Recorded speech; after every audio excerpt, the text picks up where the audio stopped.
தமிழ்நாட்டின் வளர்ச்சி பயணத்தில் ஒருவரையும் பின்தங்க விட மாட்டோம். வெல்வோம் ஒன்றாக. பொங்கல் ரேஸில் விஜயின் ஜனநாயகன் இல்லாமல் தனிக்காட்டு ராஜாவாக களமிறங்கிய சிவகார்த்திகேயனின் பராசக்தி திரைப்படத்தை அவரது ரசிகர்கள் மட்டுமல்லாது சினிமா பிரபலங்களும் கொண்டாடி தீர்த்து வருகின்றனர். ரிலீஸ் ஆன முதல் நாளில் படம் பார்க்க ஏராளமானோர் ஆர்வம் காட்டியதால் திரையரங்குகள் திருவிழா கோலம் பூண்டன. மேலும் ஹிந்தி திணிப்புக்கு எதிரான மாணவர்களின் போராட்ட களத்தை கதைக்களமாக கொண்ட திரைப்படத்திற்கு வரும் பாசிட்டிவ் ரியாக்ஷனை கண்டு பராசக்தி படக்குழுவினர் பெரும் மகிழ்ச்சி அடைந்தனர்.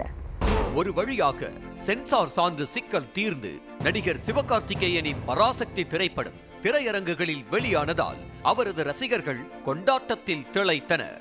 சென்னை ராயப்பேட்டையில் உள்ள சத்தியம் திரையரங்கில் படத்தை பார்த்துவிட்டு பாசிட்டிவ் விமர்சனங்கள் வருவதாக மகிழ்ச்சி தெரிவித்த சிவகார்த்திகேயன் அமரனை விட மிகப்பெரிய வெற்றி படம் என மதுரையிலிருந்து ரசிகர் ஒருவர் பாராட்டியதாக மன நிறைவுடன் கூறினார். Sir, it is bigger then Amaran sir அப்படின்னு போட்டு ஒரு 3 ஹார்ட் 3 ஃபயர் போட்டிருக்காங்க. இதுதான் ஃபர்ஸ்ட் வந்திருக்க ரெஸ்பான்ஸ் எனக்கு. தேங்க்யூ. பட் இன்னும் இப்போதான் மக்கள் எல்லா இடத்துலையும் பார்த்துட்டு இருக்காங்க. இந்த படம் எல்லாருக்கும் போய் சேரணும்னு ஒரு நல்ல இன்டென்ஷனோட எடுத்துக்கப்பட்ட படம். எல்லாருக்கும் பிடிக்கும்னு நான் நம்புறேன்.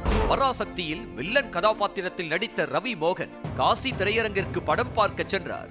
அவருக்கு பட்டாசு வெடித்து மாலை அணிவித்து ரசிகர்கள் உற்சாகமாக வரவேற்றனர். பின்னர் படத்தை பார்த்துவிட்டு சினிமா இஸ் எமோஷன், அந்த எமோஷன் இப்படத்தில் அருமையாக வந்திருப்பதாக தெரிவித்த ரவி மோகன் ஜனநாயகன் ரிலீஸ் குறித்த கேள்விக்கு தம்பிகளை போக விட்டிருக்காரு, அண்ணன் பின்னாடி சீக்கிரமா வந்துடுவாரு என பதிலளித்தார். சினிமாக்கு லாங்குவேஜே கிடையாது, எமோஷன் தான். Cinema is an emotion. அந்த எமோஷன் ரொம்ப அழகா ஒர்க் அவுட் ஆயிருக்கு நம்புறோம் நாங்க எல்லாருமே. அண்ட் கைத்தட்டல்கள் கேட்கும் போது எல்லா எமோஷனும் ஒர்க் அவுட் ஆயிருக்குன்னு நினைக்கும் போது ரொம்ப சந்தோஷமா இருக்கு. இதேபோல் சத்தியம் திரையரங்கில் த்ருவ் விக்ரம், நடிகை ஸ்ரீலீலா, நடிகை ஷாலினி உள்ளிட்டோர் பராசக்தி திரைப்படத்தை பார்த்து மகிழ்ந்தனர். சென்னை கோயம்பேட்டில் உள்ள ரோஹிணி திரையரங்கில் ஃபர்ஸ்ட் டே ஃபர்ஸ்ட் ஷோவை கண்டுகளித்த ரசிகர்கள் இந்தி திணிப்புக்கு எதிராக எடுக்கப்பட்ட திரைப்படத்தை காணும் போது உணர்ச்சி பூர்வமாக இருந்ததாக கருத்து தெரிவித்தனர். எனக்கு இது பார்த்த உடனே அப்படியே அவ்வளோ ஜிவ்வுன்னு இருந்தது. இப்போ எந்த அரசியல் கட்சிகளுமே இன்வால்வ் ஆகாமல், ஆனால் அரசியல் தலைவர்களை மட்டும் வச்சு மாணவர்கள் மட்டுமே நடத்தின போராட்டம், எந்த அரசியல் கட்சியுமே இதில் இன்வால்வ் ஆகல. சென்னை ஜாஃபர்கான் பேட்டையில் உள்ள காசி திரையரங்கில் ரசிகர்கள் குவிந்த நிலையில் ஆதிபகவன் திரைப்படத்தை காட்டிலும் பராசக்தியில் டபுள் மாசாக ரவி மோகன் நடித்திருப்பதாக ரசிகை ஒருவர் கூறினார். நான் மெயினா பராசக்தி பார்க்க வந்தது ரவி சாருக்காக.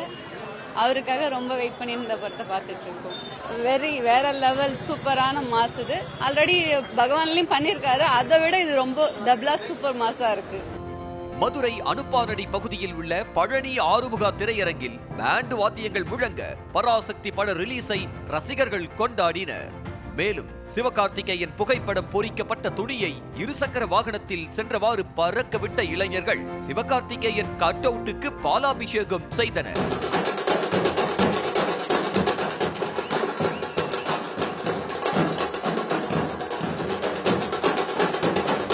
சென்னை வெற்றி திரையரங்கில் சிவகார்த்திகேயனின் மனைவி ஆர்த்தி தனது மகளுடன் பராசக்தி படம் பார்த்து ரசித்தார்.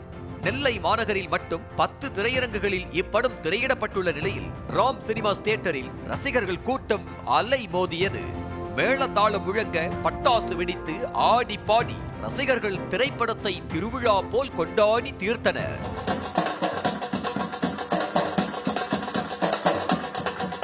தமிழ்நாட்டின் வளர்ச்சி பயணத்தில் ஒருவரையும் பின்தங்க விட மாட்டோம். வெல்வோம் ஒன்றாக.